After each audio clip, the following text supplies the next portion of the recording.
Welcome to World Affairs Today, brought to you by the World Affairs Council, Washington, D.C., a leading forum for global education and international affairs.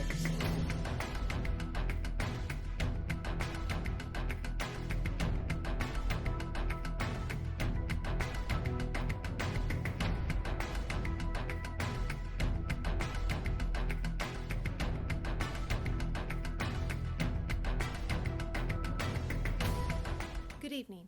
My name is Stephanie Fassler, and I am the International Affairs Program Director for the World Affairs Council, Washington, D.C. On behalf of the Council, I welcome you here this evening for this Author Series event and World Affairs Today program. In 2008, the world economic system was in disarray.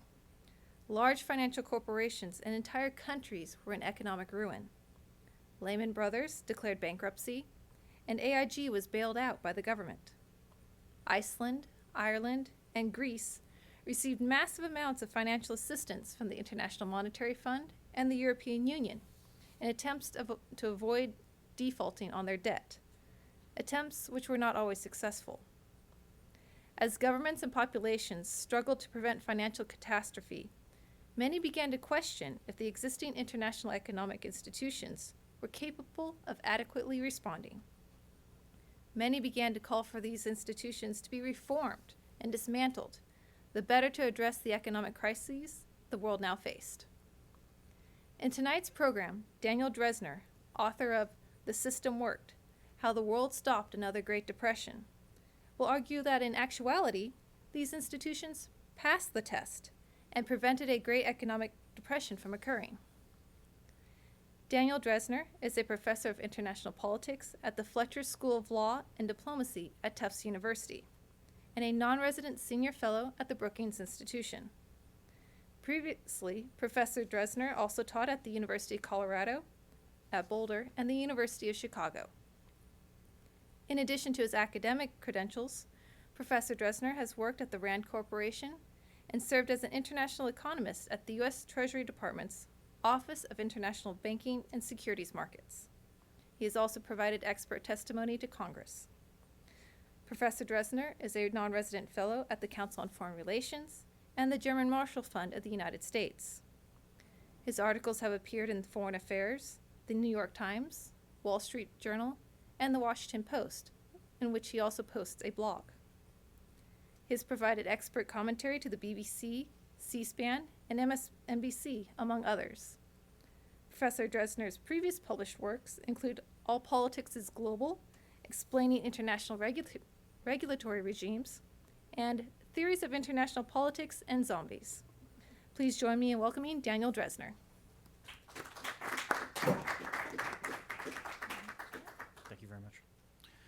Well, thank you all for coming. I appreciate you all being here. I will get right to it. So, when I say the system worked, it's fair to ask, what do I mean by the system? I mean two things. The first is the sort of set of rules of the global economic game. So, for lack of a better way of putting it, the extent to which if one individual wants to trade goods, services, ideas with someone else across borders, how can they do it? Are there tariffs that they're going to have to pay? Are there non-tariff barriers that could restrict them? Are there restrictions on capital movements, restrictions on migration, these sorts of things? So essentially, they're the rules that sort of regulate the way the global economy, as opposed to just national economies, can function. The second thing I'm interested in is the sort of collection of authority relationships that govern those rules, what we would call global economic governance. So, this can include traditional institutions that you've probably heard of, like the International Monetary Fund or the World Trade Organization. It can also include more informal groupings that don't have legal status, like the Group of 20 Nations.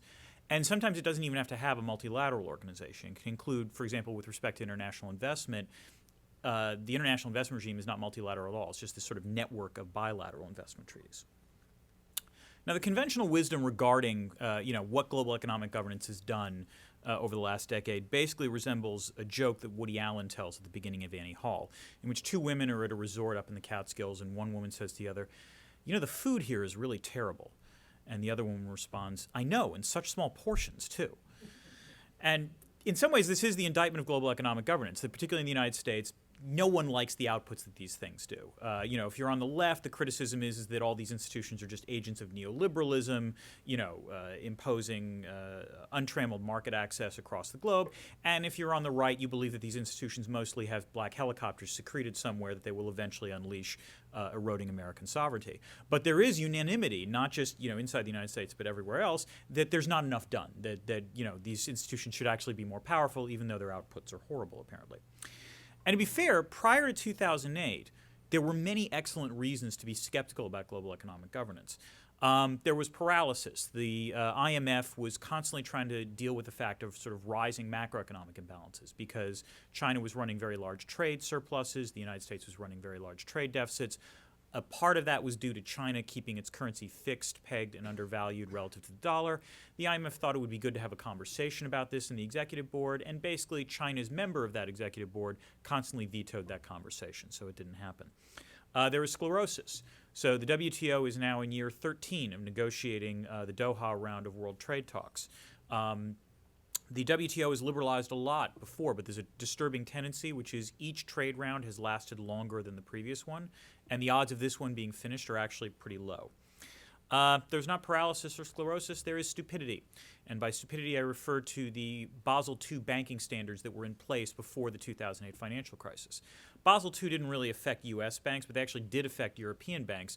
And Basel II had the genius idea of letting the banks themselves determine the value of their assets that they held as collateral, not based on what they were actually valued in the market, but rather their own theoretical models. Which sounds great, except if you're in the middle of an asset bubble, what it causes banks to do is, overestimate how much collateral they actually have, which means they loan out more, which means you have, in some ways, pro-cyclicality that fuels the bubble. And then finally, you just have outright offensiveness. So the G8, which is a smaller grouping that used to be important, it began to dawn on them around the middle of, let's say, 2005, that there were these other economies out there, the BRIC economies, Brazil, Russia, India, and China, that were pretty systematically important, and maybe they shouldn't be, invited to the table. And Russia already was a member of the G8, but the others weren't. And so they came up with the idea in 2007 of having a dinner right before the G8 summit, where they would invite 5 big developing countries that could come just to that dinner, meet the other heads of state, and then once the real summit started, they were dismissed. Which kind of reminded me of when I would go to Thanksgiving, big Thanksgiving dinners as a child, and I was relegated to the kiddie table, which didn't change until I turned about 30. So while all this was going on in terms of global economic governance, the 2008 financial crisis hits. And the 2008 financial crisis, at least initially, was far more severe than what happened at the start of the Great Depression. So if you look at the chart up there, you will see the red line is what happened at the start of 2008, whereas the blue line is what happens during the Great Depression.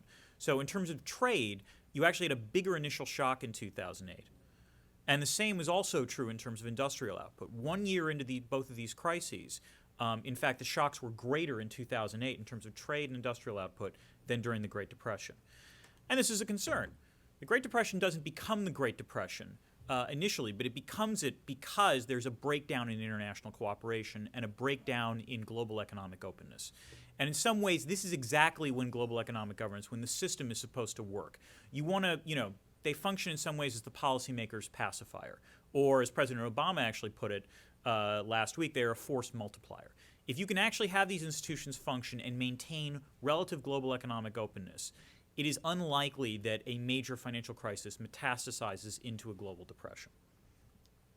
So, what is the assessment of how well these institutions have done since 2008? Well, as you see from the titles of books you're about to see on the screen, there's a pretty obvious assessment here. And the assessment is they didn't work well at all, that they were broken before, and that 2008 just introduced this, situation where, in fact, there was almost no cooperation whatsoever. For a variety of reasons, the system has not worked. We're in this sort of sclerotic, stagnant situation in which nothing really has gone terribly well. There's a great deal of pessimism out there. Now, why is that? Well, to be fair, there are some nominal facts that suggest this. First, the Doha round has not been completed, despite significant pressures for it to do so. Europe had that sovereign debt crisis, and that's not insignificant. And if the European Union, which is supposedly the most robust sort of supranational institution out there, can't get its act together, it's fair to doubt the ability of other international institutions to do so. There was a lot of loose talk about currency wars beginning in 2010, and so going forward from there. There have been other sort of breakdowns, not having specifically to do with the global economy, but with larger aspects of global governance, including climate change and also sort of deadlocks at the UN Security Council on issues ranging from Syria to Ukraine to the South China Sea. So why is there this belief that the system hasn't worked? Essentially, there are two reasons that are usually put forward. The first is that we're in the middle of a power transition. That back during the Great Depression, for example, the common lament was that the United Kingdom was willing but unable to supply the necessary global public goods out there, and the United States was able but unwilling. The argument now is that we're in a similar sort of situation where China is now supplanting the United States as, let's say, the largest economy in the world, according to the World Bank. And we're now in a situation where the United States is willing but unable because it's not powerful enough to supply the necessary global public goods, whereas China is ostensibly able but unwilling. Indeed, I was just at a talk today in which Paul Ryan basically accused China of this fact. A second, somewhat related criticism is that power, frankly, ain't what it used to be. That, in the good old days, the great powers could actually command things. They could actually move markets. They could say things and currency markets would twitch. Whereas we're now operating in a world where someone like Julian Assange or Edward Snowden seems to have that capability far more than, let's say, the President of the United States or the President of the European Central Bank. And so if you combine these two things, you wind up in a really bad, bad, bad world where potentially the undead walk the earth. So, the punchline of my talk is simply put that the last 5 minutes that I have told you is flat out wrong. That in fact, although there were many excellent reasons to believe that the system was going to crack up in the fall of 2008, and let me add that I was one of the people that in some ways expected this to happen, it actually didn't. That in fact, in a variety of ways, the global economy recovered far more sharply and far better than you would have had any reason to expect in the fall of 2008. Now, let me be clear. I want to be absolutely clear on what I'm not saying. I'm not saying that everything has turned out wonderfully. The fact that we call it the Great Recession suggests that, and the fact that it was the most severe economic downturn since the Great Depression suggests that something serious did happen. I'm certainly not claiming that the U.S. economy has recovered robustly. It's recovered somewhat slowly. I'm not saying that everything is peachy. Rather, the informal title in some ways of this book is that it could have been so much worse. That I'm in some ways trying to make a glass half full argument because really, as you can see from all those other book covers, a lot of people say that the glass is half empty. Because when you've had prior instances where there has been a global financial crisis, things have not ended well. In the 1890s, we had a serious financial crisis, after which almost every major economy in the world started ratcheting up tariffs and, was sort of the beginning of a crisis that eventually led to World War I. In the 1930s, you eventually had a Great Depression, which was easily the most severe economic dislocation in the last century. And I'm old enough to remember the 1970s, where you actually did have decent rates of economic growth, but I also remember you had things like inflation and long lines to get gas and a whole variety of other sorts of breakdowns. So I'm saying that it actually is better than that, and that in and of itself is surprising because the deck was stacked against global cooperation actually working in the fall of 2008. So, I'm making this assertion. Why should you believe me? Besides the fact that I'm a professor and stuff. Well, there's three levels in which I look at. The first is what actually happens in terms of the global economy after 2008. The second is, did global economic governance do what you would have hoped it would have done in the face of a crisis? And third, did these institutions reform themselves in the wake of the crisis? In other words, the point about, let's say, the BRIC economies being more powerful and potentially should be given more voice in multilateral economic institutions was not necessarily wrong, and therefore, did these institutions reform themselves to reflect that fact? So, the answer in terms of outcomes, in terms of industrial production, absolutely. So this is that same chart that compares what happened in 2008 to what happened in the Great Depression, but it now moves forward 4 years. As you can see, in terms of industrial production, we're now higher than we were in 2008.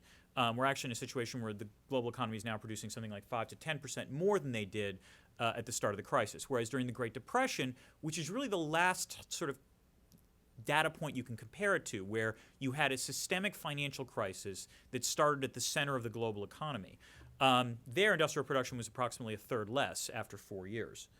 Similarly, you can tell a similar story with respect to trade. Trade recovered relatively quickly after the first year to the point where, again, it's higher than it was in 2008. And if you take a look at things like trade as a percentage of global economic output, it's again also recovered.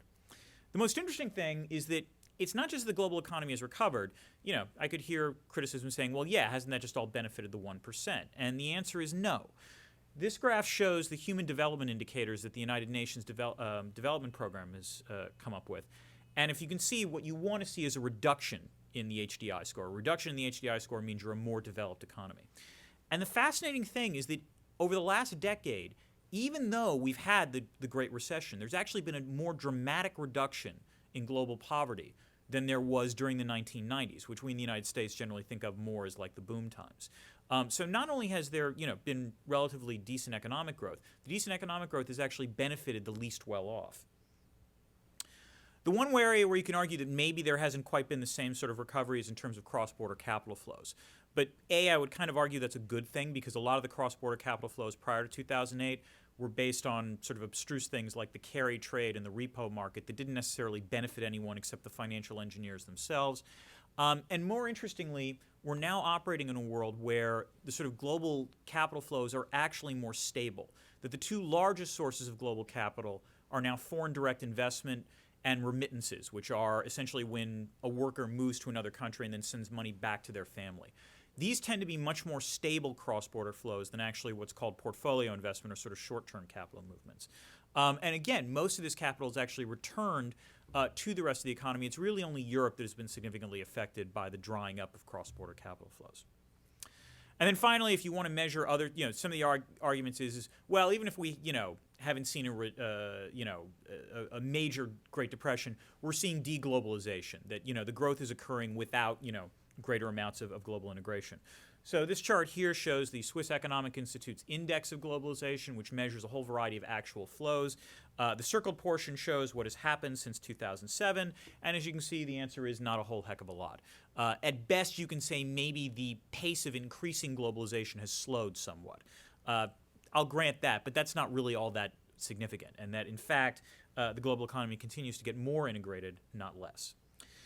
Even on issues like anti-piracy, where there was a massive spike in anti-piracy, particularly off the coast of Somalia in the years 2008 and 2009. I'm sure you all saw Captain Phillips.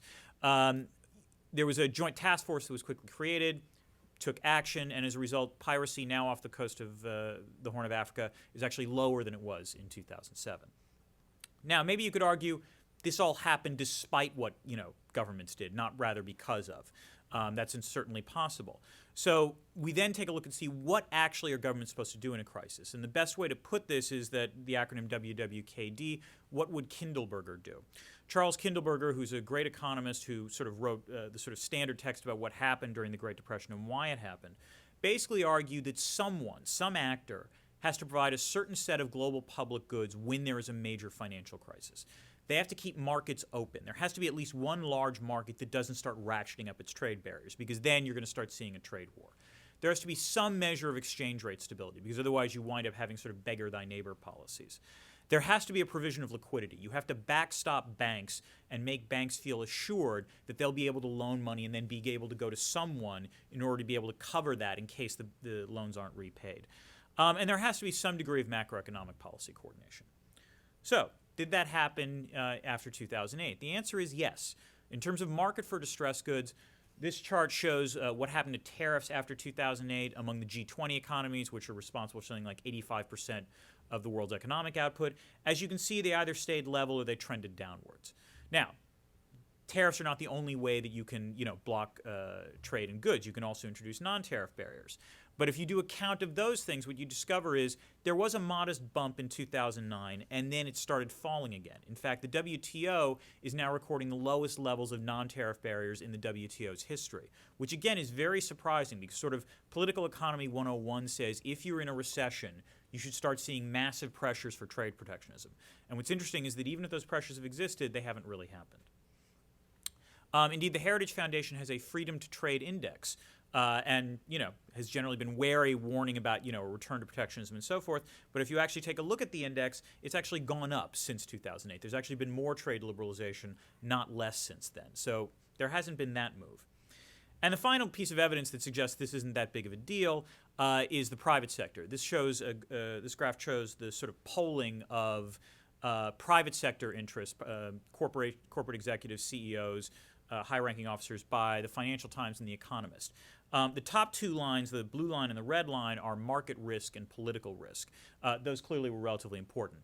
The purple line shows currency volatility, and the green line shows protectionism. Those were, frankly, at best minor concerns, and they haven't really, increased all that much as the crisis has gone forward. Which suggests, by the way, that again, exchange rate volatility, despite a lot of loose talk about currency wars, isn't actually all that big of a deal after 2008. That's without question, when the crisis hits, currencies go haywire. But beginning in early 2009, once the G20 actually starts taking steps to try to remedy the problem, you start seeing currency volatility slowly decline. And so there really wasn't that much actual currency volatility, despite currency wars being a very popular term of art. And in terms of the provision of liquidity, that happened as well. So this chart shows what happened in terms of interest rates after 2008. And this is the one thing that I will grant that even skeptics of global economic governance allow happened in the wake of the 2008 financial crisis. They do agree that all the central banks got together and engaged in what one journalist called the first coordinated monetary easing in world history. All of these central banks, all the major ones, slashed interest rates. They all engaged in currency swaps with each other to make sure that they would have some provision of liquidity. Most of them engaged in some sort of unorthodox form of quantitative easing, the Fed of which is the most prominent. And furthermore, the IMF really started to boost its loan program, at which point it loaned out significant amounts of money to a lot of peripheral countries, preventing most of them from going into a sovereign debt crisis. The U.S. Federal Reserve, also by opening up, short-term credit facilities, didn't just help U.S. banks. Actually, the biggest banks that helped in the immediate year of the crisis were actually Japanese and European banks, which were in far worse straits than U.S. banks at the time. And even the European Central Bank, after 4 years of truly perverse policies, finally in the summer of 2012 said, we will defend any country, in the Eurozone from a sovereign debt crisis. And, we will do whatever it takes. And just by saying we will do whatever it takes, the European Central Bank didn't have to do a thing after that, because after that point, bond yields in those places started to decline. And then finally, there were other sorts of goods that had to be supplied, what I will call Cohen goods after Robert Cohen. There was macroeconomic policy coordination. There wasn't a lot of it. It only lasted from about 2008 to 2010. But as someone who teaches global political economy, I can't stress enough the fact that 2 years of decent macroeconomic policy coordination is something like a record in world economic history. By and large, there isn't any macroeconomic policy coordination, and when there is, it's usually around the wrong target. So the fact that there was actually 2 years of pretty good policy is quite good. And there was additional rule writing. There was regulation that was put forward on dealing with sovereign wealth funds, cross-border investments by sort of state-owned funds that prevented an increase in investor protectionism. And Basel III, which dealt with banking regulation, replaced Basel II, and that was negotiated in relatively short order and in the teeth of a fair amount of opposition from systemically important banks, but nevertheless will cause most of these banks to have to at least triple the equity and the collateral they hold on hand. So what about operations? Did these institutions reform themselves? The answer here is yes. The G8 was considered the sort of premier forum for global economic governance up till 2008. In the fall of 2008, it quickly became supplanted by the G20, which was a much more representative body and encompasses a whole bunch of developing countries. And furthermore, compliance with G20 communiques have actually increased over time, not decreased. And in a lot of cases, these G20 summits have helped to blunt domestic pressures. In the case of the United States, from labeling China as a currency manipulator. In the case of China, after 2010, deciding that it really did have to start allowing the renminbi to appreciate. And there were other areas as well where, in fact, you saw these institutions reform themselves and enhance their capabilities. The IMF's reserves were tripled in the wake of the 2008 financial crisis. A lot of sort of key institutions that you probably haven't heard of, like the Basel Committee on Banking Supervision or the Financial Stability Board, expanded their memberships to become not just G7 institutions, but rather G20 type institutions. And even in the case of the World Bank and the IMF, the voting power within those institutions was actually reallocated a couple of times to give countries like China greater influence and sort of smaller European countries like the Netherlands and Belgium less influence. And in fact, there is a further quota reform that might potentially be reformed, and the only thing stopping that is the United States Congress. So, given all of this, hopefully you've bought my argument that the system worked. Why have all those books been written saying that the system didn't work? Why is there this universal consensus, particularly in this town, that global economic governance is broken? I would make 4 arguments for this. The first, simply put, is that where pundits live determines their relative degree of optimism. For lack of a better way of putting it, while the global economy has recovered, the distribution of that recovery has been very uneven. On the average, the developed world has grown by an average of something like 0.5% a year in the first 5 years. That's not that robust, I grant you that. The developing world, on the other hand, has actually done pretty well. They've grown on an average of greater than 5%. So as a result, in those parts of the globe, the parts with significant poverty reduction and relatively high rates of economic growth, there's a little more satisfaction with the way the global economy is doing. But the center of gravity of people who write about the global economy tend to live in places like Washington and New York and London and Brussels. And those places are not doing as well. And I tend to think that pundits who write about this stuff sort of extrapolate from their own national circumstances to misinterpret what's going on globally. A second reason is, for lack of a better way of putting it, nostalgia. That a lot of these sort of arguments say, you know what, back in the day, like in the late 1940s, we created institutions that mattered. The GATT and the World Bank and the International Monetary Fund, and those were real institutions, not this sort of namby-pamby G20 stuff. Again, as a professor of global political economy, let me assure you that nostalgia is wildly misplaced. It's not to say these institutions didn't matter back in the day, but the notion that these institutions were all powerful and actually helped to regulate the system is actually very, very fanciful and has the problem of not actually being true. And that, in fact, if you take a look at the performance of global economic governance during the Cold War era and even during the post-Cold War era, there is no evidence whatsoever that it's actually eroded in performance. I think the problem is that it's sort of easy to look back and sort of forget the mistakes and remember the fact that the institutions existed. The third reason, and I apologize for being a little bit snarky here, is that the fact is people who tend to write about international relations don't necessarily understand a whole heck of a lot about international economics. So what they tend to do as a result is sort of function like low information voters, which is they sort of quickly grab onto the most superficial pieces of data they can, like the fact that the WTO hasn't finished the Doha round, which is absolutely true, and sort of extrapolate from there to conclude the system hasn't worked. And again, as I said before, they will also do so with respect to security. They will assume that if international security, the sort of liberal order there is fraying, it must be doing so in the global economy as well, because that makes a more coherent theme. So, why did the system work? To be fair, I think this is the other secret reason. There were many excellent reasons to believe that we were, due for a crack up in the fall of 2008. Why didn't it happen? So, I'm an international relations scholar, so, I rely on the sort of bread and butter explanations that we have, which are interest, power, and ideas. It's not that the institutions themselves are unimportant, but there's no institutionalist story you can tell. I mean, all these institutions played some sort of role, but there's no explanation in terms of the relative strength of these institutions, determining whether or not they were going to work well or not. So in terms of interest, part of the thing that's happened is that globalization now looks very different from the previous eras of globalization, because we're now operating in a world where we truly have a globalized supply chain, where interests that would naturally have an incentive to push for protectionism in the past because, let's say, they were competing with imports, are now potentially export interests that actually rely on those imported components in the first place in order to be able to export as well. So, if you don't know the story, if you take a look at sort of break down the value added required for an iPhone, the iPhone is exported from China. So, in conventional trade statistics, it counts as an example of China's trade surplus, and let's say if it goes to the United States, the U.S. trade deficit. Except if you take a look at the value added made by China in the iPhone, it's less than 5%. And the reason is that most of the components and most of the marketing and most of the packaging don't take place in China. And so as a result, a lot of sort of, intermediate goods producers did not have an incentive to ask for greater protectionism, and that mattered. But that said, interest can't tell the whole story, because if that was true, then you wouldn't have seen Basel III negotiated, because the one sort of consensus point was that most of the major financial institutions in the world didn't want to see Basel III negotiated. And so this sort of simple interest-based story doesn't work.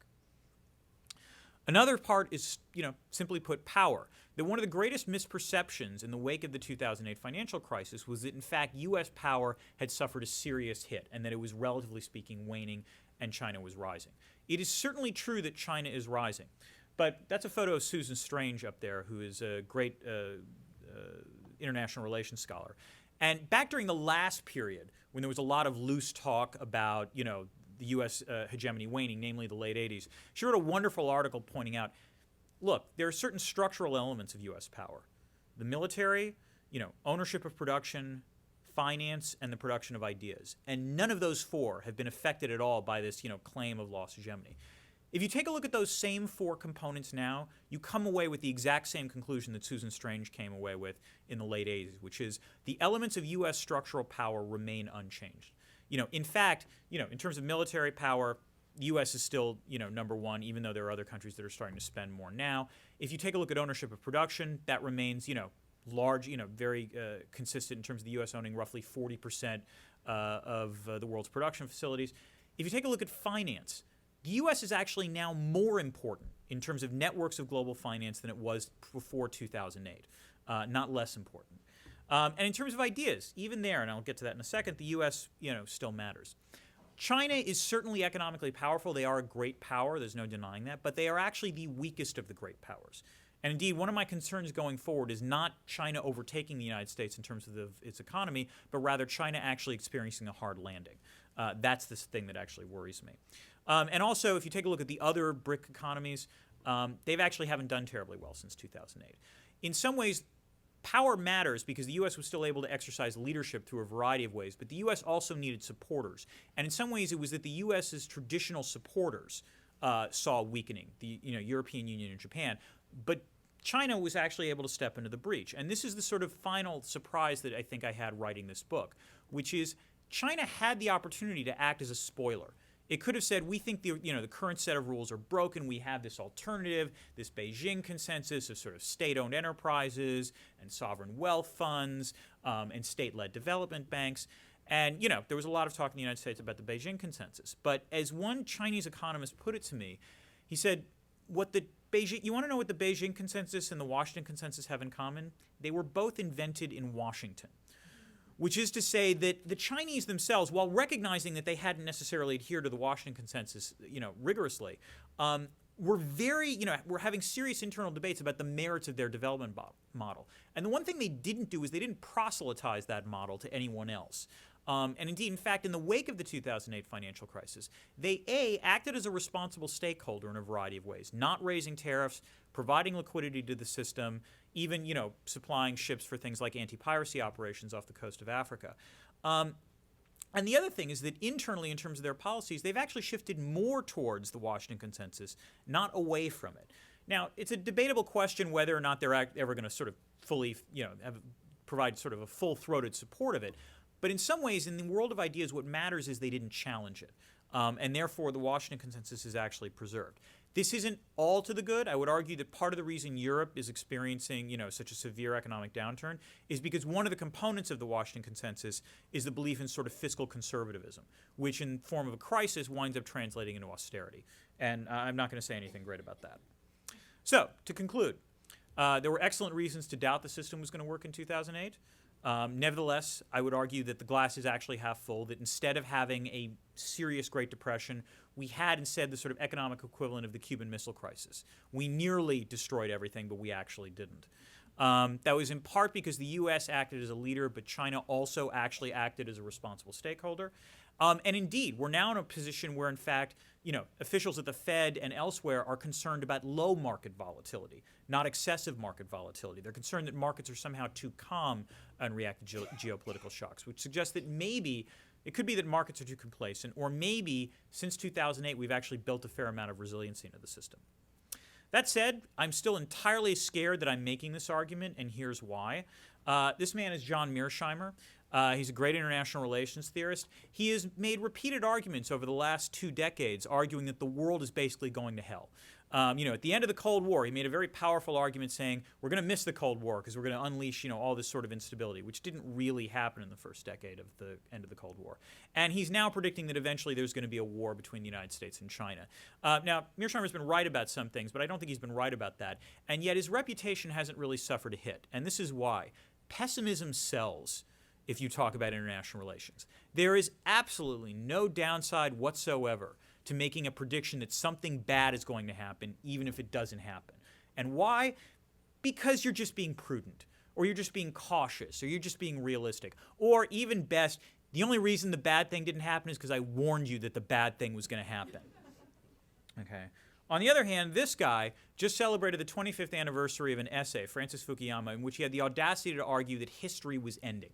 That in fact the sort of liberal capitalist, free market democracy was the unparalleled model for the world, and nothing would replace it. And it's now almost de rigueur, if you write an international relations PhD dissertation, to sort of mock this argument, because he dared to make an optimistic argument and might not have been 100% completely correct. I would actually argue that in some ways Fukuyama has actually been more right than Mearsheimer over the years. But the one thing you can't do in this business is make an optimistic prediction and then be wrong. So to conclude, please buy my book, because either I'm right, in which case you will actually be on the cutting edge, or B, I'm wrong, and you can tell your friends about that yahoo who made that argument and then was mocked about it multiple years later. So with that, thank you very much, and I'm looking forward to hearing your questions. We have had tremendous changes in interest rates, tremendous changes, or rather tremendous changes in employment rates. Mm-hmm. And are those things consistent with your general posturings? That's a fair point. First of all, interest rates, you want interest rates to go down. I mean, as I said, that's part of the policy response to the crisis. If you're in the middle of a financial crisis, the last thing you want to do is keep interest rates high. You want to make interest rates as low as possible in order to be able to encourage banks to lend more. So that is entirely consistent with my argument. Your point about employment is a fair one, which is to say, you can argue we're operating in a world now where actually if you look at things like GDP growth, the economy has actually done pretty well. But in terms of employment growth, it's lagged. Although I would add that just this month we finally supplanted the sort of pre-2008 financial crisis employment peak. I would say a few things about this. The first is that your focus on employment is mostly in the United States. I mean, again, as I said, it's the developed economies that haven't done as well, whereas the developing, if you take a look globally, you've got more jobs now than you did in 2008, and you quickly were able to do that. It's definitely the case that the U.S. economy has been more sluggish in response. That's actually not unique, though, to the 2008 financial crisis. One of the interesting sort of economic phenomenon is that the last three recessions we've had, it's always taken much longer for the jobs to come back than it did, let's say, during the Cold War recessions. So I don't think that's necessarily anything. In other words, this is a secular issue, and I don't think it's related to the question about international cooperation. So have housing values recovered? Actually, they have in a fair amount of sectors, but I think it's almost a mistake to argue. Let me put it this way: equity value. I could have shown you another chart which compared not just industrial production and trade, but also global equity values. And global equity values have also recovered much more vigorously than they did during the Great Depression. And again, part of that is because, again, all of these interest rate cuts actually automatically sort of tend to lead to asset prices to go up. So in that respect, you can argue, potentially, again, the system worked reasonably well. But I would also, again, stress that in the areas where you haven't seen necessarily that much recovery, particularly in the United States, that actually doesn't have anything to do with either globalization or global economic governance. In a lot of ways, that has to do with a lot of own goals that our own government has committed. The fact that, let's say, 8 months ago, we toyed with the idea of breaching the debt ceiling. Or after the end of 2010, the United States also switched to basically a policy of fiscal austerity rather than one of continued Keynesian spending. This had almost nothing to do with international relations, and it was entirely due to sort of drivers in domestic politics. So in some ways, what I'm trying to talk about is whether or not the international system worked.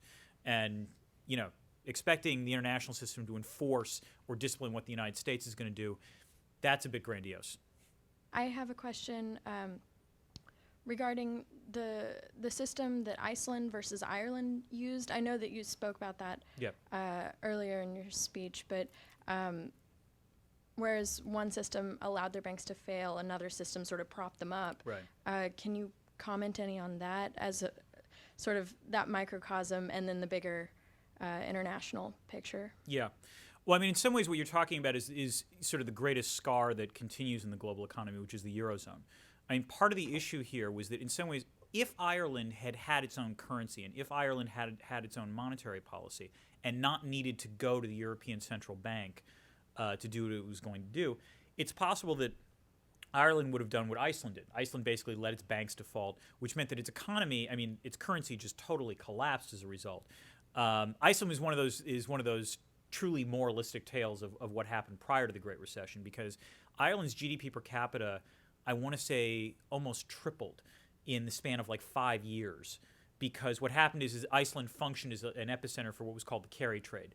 So basically, a lot of banks would stow capital into Iceland for a very short period of time, and as a result, Iceland suddenly became this financial hub, whereas before they were known mostly for herring. So as a result, they took a very sharp hit when they let their banks default. And then what happened is the economy has started to recover because their currency was basically untethered from, they allowed their currency to float. Ireland didn't have that option because they had to go to the European Central Bank. And so as a result, Ireland had to pledge that they would backstop their banks, and their banks were in some ways bigger than, Ireland's actual GDP. And then the European Central Bank imposed a whole bunch of policy strictures on Ireland, which there is a defense to be made for some of them, but frankly not most of them. And also they weren't matched with other policies like greater spending by Germany and France as a way to sort of allow Ireland's exports to recover. Because Ireland's currency didn't fall, because Ireland's currency was the euro, it got trapped doubly because of that. So you're absolutely right. I mean, and you can argue that is a failure of the Eurozone. But again, this is an instance where, it's a failure at the regional level. It's not a failure at the global level. And so that's why, in some ways, the Eurozone really is truly a sui generis case. And it's an example of when never to create an optimal currency area when, in fact, or when to create a currency area when it's not, an actual sense of strong political identity. On the other hand, it is worth noting that even despite truly crippling economic shocks, the interesting thing is the euro looks like it's going to continue to endure. And in some ways, what's fascinating is the extent to which governments there have actually prioritized the preservation of the euro over a lot of other potential economic criteria. But most of that has to do, frankly, with German economic policies, which I'm going to just use the word insane to describe them. Germany wishes that the entire rest of the Eurozone looked much more like Germany. On the one hand, you can kind of sympathize with that. But there are two quick responses to that perception. The first is, A, that's impossible, because you're asking, countries to totally reform themselves. But B, and this is the really important thing, it's actually insane.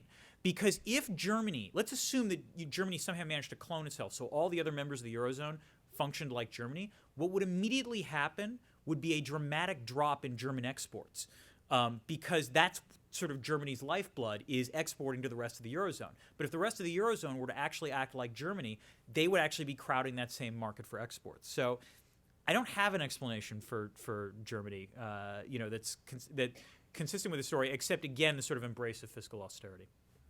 So there's been a lot of talk about foreign direct investment and global supply chains to prevent another global economic meltdown from occurring again. And I'm seeing a lot of that in editorials across the Washington Post, New York Times, Wall Street Journal, and things like that. So where do you imagine that the new, or if there were to be a future financial crisis, where do you imagine that to occur, or where would its origins be? Well, again, I would say a few things on this. First of all, again, remember the contagion that happened this time was through the finance chain. It wasn't through things like trade. Where would it start? I have two worries. The first is that the Eurozone, has bought itself significant amounts of time, and you hope that eventually it gets on an upward trajectory. But, if you have, continued stagnation in places like Greece and Spain, the point where you would actually have significant amounts of political violence, then you could see a problem. But actually, my bigger worry is China. China responded to the 2008 financial crisis by actually engaging in even larger fiscal, sort of expansion as a percentage of GDP. And that makes some sense. But what they wound up doing was spending a lot of money on a lot of things that some were useful, like, let's say, the bullet train from Beijing to Shanghai. But they also spent a lot of money on things that are called ghost cities, which, if you Google, are fascinating. They're these cities with lots of infrastructure, lots of hotels, lots of real estate. The only problem they don't have is people living there. And so the question is to what extent are, Chinese banks vulnerable to a lot of these sorts of loans that looked great 2 or 3 years ago, but are now starting to sour? And if actually you start seeing trouble in the Chinese financial sector, how much will its economy, be affected by that? There's been a lot of predictions of doom for China for quite some time, so I don't know if they're actually going to have a hard landing. But if they did have a hard landing, then all bets are off, because the really interesting or scary question is, what would the Chinese Communist Party do to stay in power? If they lose economic growth as a source of legitimacy, you could potentially worry that the only other leg that they potentially have to stand on is nationalism. And if they start focusing on nationalism, do they, decide to escalate the South China Sea or East China Sea disputes as a way to sort of rally, the Chinese around the flag? It seems to me that someone could reasonably accept the conclusion of your book that the system worked, but at the same time ask, do we have a reason to believe that it will continue to work in the future? Yep. And it seems like the corollary to that would be that it hinges on a lot of reforms that the G20 anticipates finishing, or at least substantially completing by this November. Right. Specifically as it pertains to the over-the-counter derivatives market, the resolution of large financial institutions that operate in several countries around the world. And I was wondering what your thoughts were on the G20's progress, as it pertains to those reforms and similar ones, and how you think they'll handle that going forward. It's worth pointing out that the sort of G20 functions almost as like a board of directors, and what they wind up doing is delegating it to a lot of these other structures. So, for example, the sort of bank question really is the Basel Committee on Banking Supervision, much more so than the sort of the G20 grouping. I'm relatively optimistic when it comes to things like Basel III eventually being implemented because, first of all, the banks fought really tooth and nail to try to prevent any kind of increase in sort of capital ratios, and particularly didn't want the Basel Committee to move from what was called microprudential regulation to macroprudential regulation. Microprudential regulation, the theory is each individual bank has to be, reasonably well capitalized, and if that's the case, then the whole system is relatively resilient. What 2008 taught the bank regulators was, actually, if you looked at what each individual bank did, it wasn't crazy. They really did think that they had hedged themselves against downside risk. They just didn't realize that what each bank was doing built up significant amounts of systemic risk. So that was where they started introducing macroprudential regulation. And the banks fought that incredibly fiercely, and they actually lost. That's the interesting thing.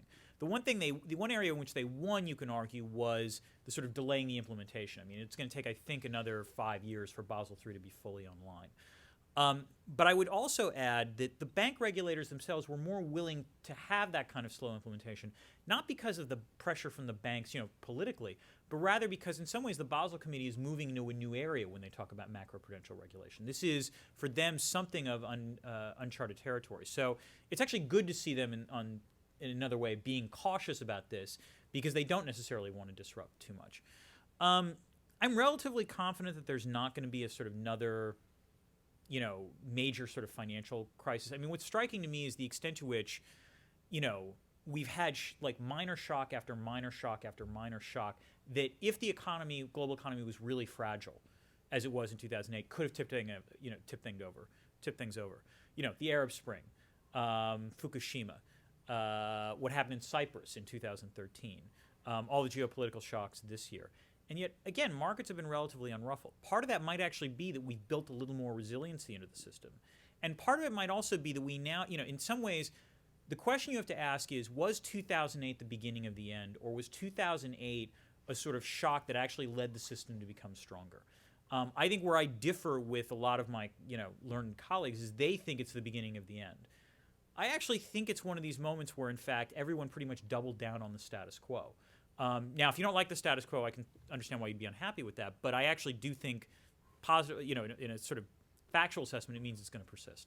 My question is, how do you account for heterogeneity in international institutions? So differences in their actions during the recession and their effectiveness in their policies and outcomes? Partially, it's power. So, for example, if you take a look at what was done on trade versus what was done on finance, you can argue that what was done in terms of trade, the WTO actually does complete one, negotiation, the Bali Agreement at the end of 2013. There's some regional trade, pushed forward, but really, in some ways, you can argue on trade there was a defensive victory. You didn't see a return to protectionism. That's great. Whereas on finance, there actually was really positive reform steps. I mean, you can argue that on finance there was much, more robust forms of cooperation, much more robust examples of rulemaking. I would argue the difference there is American power. Simply put, the U.S. is not as significant a trading state as it is a financial power. If you take a look at sort of, ironically, as much as everyone bemoans the trade deficit, it's actually the percent that you import from the world that really sort of indicates your influence. The U.S. a decade ago imported something close to 20% of the world's economic goods. Now it's only importing something like 12 or 13%. That weakness matters. And so as a result, those multilateral trading and also the multilateral trade institutions are far more universal, which means it's harder to get things done there. On the other hand, if you take a look at finance, as I said, the U.S. remains, significant amounts of structural power in terms of finance. So it was much easier for them to take a leadership role on things like central bank coordination or the Basel Committee on Banking Supervision in terms of reforms. So I definitely think that, there was some degree of differences in power there. And I think the other thing that mattered was differences in ideas. So again, part of the reason that I think in terms of, why on the microeconomic side there wasn't really that much push towards protectionism or push towards, a whole lot of greater forms of state-led regulation was there was by and large unanimity, among the Chinese as well as the Americans, as well as the rest of the developing and developed world, that free trade was generally thought to be a good thing, that it generally benefited the rest of most of the global economy. There was not nearly that same consensus, though, on macroeconomic policy. And so that's why we saw, there was an initial consensus on Keynesian policies after 2008, but that quickly broke down in 2009. And there were genuine disputes among economists from 2009 onwards about the virtues of fiscal austerity. The proponents of fiscal austerity, these are really smart economists. I think they were wrong in the end, but they were really smart economists making this argument. And so there was this genuine debate, and there was an absence of consensus. And so I think that was another thing that happened. Can you mention why Lehman Brothers was allowed to go belly up and similar institutions were bailed out? So, the answer is that Bear Stearns, so I mean, you're talking about comparing it to Bear Stearns or AIG? Okay. Bear Stearns was not allowed to go under because in the end, the United States didn't have to do that much to allow its takeover by J.P. Morgan. And it was it was one American company taking over another American company. And again, the idea was they didn't want it to go on, they didn't want it to declare bankruptcy because that would have led to a contagion effect. So as a result, when J.P. Morgan went in, the United States, the New York Fed, and I would recommend you take a look at Timothy Geithner's memoirs on this as well, the New York Fed actually backstopped some of J.P. Morgan's debt. The New York Fed in the end made money off of the deal, but everyone thought of it as a bailout, but actually it wasn't like Bear Stearns stockholders really did terribly well out of that deal. Lehman Brothers, they tried not to, let it go under. They actually, as late as Sunday, thought that they actually had a deal in place for Barclays to take it over. And again, this actually shows a failure of international cooperation at the time, because what happened at that moment was they all assumed, it's great, Barclays will take it over. Barclays is regulated in the UK. No one had bothered to ask the UK Financial Services Authority or, the UK Finance Minister whether they were all right with this. And essentially, they looked at this and thought Barclays is pretty wobbly. The last thing we want them to do is to buy Lehman. To the point where, in fact, I believe it was Alistair Darling, who at that point was the British Finance Minister, tells Henry Paulson, who's the U.S. Secretary of the Treasury at the time, we don't want to import your cancer. Now, of course, ironically, Britain wound up being made far worse off by not doing that. But as a result, they decided they had no choice and they had to let Lehman go down. And if you remember, when Lehman Brothers collapsed, a lot of editorial pages that next day actually said, this is great, finally, no moral hazard, we're going to let banks fail. But I don't think anyone involved, including, the Secretary of the Treasury, the head of the Federal Reserve, the head of the New York Fed, understood the true sort of complexity of global financial markets at that moment. And if you would ask them, do you realize that by Lehman Brothers going under, the money markets are all, money market funds are also going to go under, they wouldn't have understood the connection between the two. So in the end, what they wound up doing was backstopping these other institutions because, again, as bad as it might have seemed to bail them out, again, the other option was you let the entire global financial system melt down. And that really would have led you to a second Great Depression. I understand frustration, on the notion of why did, why was TARP used? You have $800 billion, pledged. And I talk about this in the conclusion of the book. TARP is politically toxic now, as a policy. It's thought of, oh my God, all these bankers were bailed out. TARP was a great policy success. The United States Treasury made money in the end off TARP, which isn't why you did it. They did it to save the global financial system, and that happened as well. But the interesting thing is, John F. Kennedy used to say that in politics, victory has 1,000 fathers, but defeat is an orphan. Both in terms of TARP domestically, but also in terms of the sort of global financial structures and global economic governance, more generally. We're operating in a world where there have actually been a fair number of policy victories that remain political orphans. And that's one of the things that troubled me when I was writing this book, and that's one of the reasons I wrote it, to point out these actually are victories. I agree that free trade is good, but wouldn't that mean that TTIP and the Trans-Pacific Partnership would be a lot easier to achieve if there was more consensus on that fact? Why hasn't the administration been able to advance that? And more broadly, when President Obama talks about hitting singles and doubles, what does that mean for preserving the liberal international order? That's, again, a good question. I would say the singles and doubles actually do amount to things like TTIP, to TPP, to signing a bilateral investment treaty with China, to negotiating a global services agreement in the WTO. So yeah, you haven't necessarily completed the Doha round, but if you actually add all of that what I just set up, that actually does score a fair number of runs. As to why, I would say 2 points on the trade front. The first is that if you actually take a look at public opinion, one of the most surprising results, not just domestically but also globally, is that there never was a downturn in terms of support for free trade, even after 2008. And again, in terms of public opinion research, this didn't make a lot of sense. The general sort of correlation is if the economy does bad, you scapegoat foreigners, which means support for trade usually should decline. But if you take a look at either the Pew Global Attitude Survey or domestically the Gallup Survey, you never saw that decline. Now, this leads to the fair question. If trade is so popular, why hasn't TTIP or TPP been negotiated? And there the answer is, for lack of a way of putting it, well, there's two answers. The first is this stuff is hard. Because it's one thing to talk about free trade in the abstract. It's another thing to talk about, let's say, eliminating regulations that were basically created for domestic reasons. And, saying we are going to let this supranational institution decide, how goods are made or how, they're manufactured or so forth. Related to that, in the case of TTIP, it's partly the NSA scandals. Edward Snowden has been a far bigger break on TTIP being negotiated than Ukraine has been an accelerant. The other thing, though, is just it's simple domestic politics in the United States. You're operating in a world where for President Obama to actually get Congress to pass something, he's got to convince Republicans to go along with it, and Republicans do not want to give Obama a victory. To be fair, I also think the Obama administration hasn't necessarily put a great deal of effort into this because Democrats have also been reluctant on this. It's Harry Reid that actually said we're not going to have any votes on trade deals in the beginning of this year, and the Obama administration just sort of let it pass. So partially it's that Congress is pretty strongly opposed to, giving the president any kind of policy victory.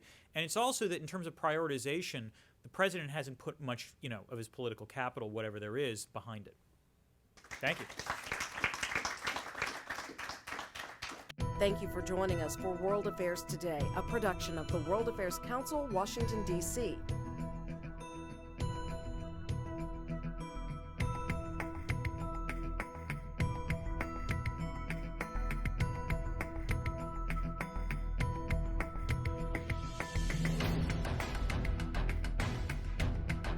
Stay connected with us at www.worldaffairstoday.org.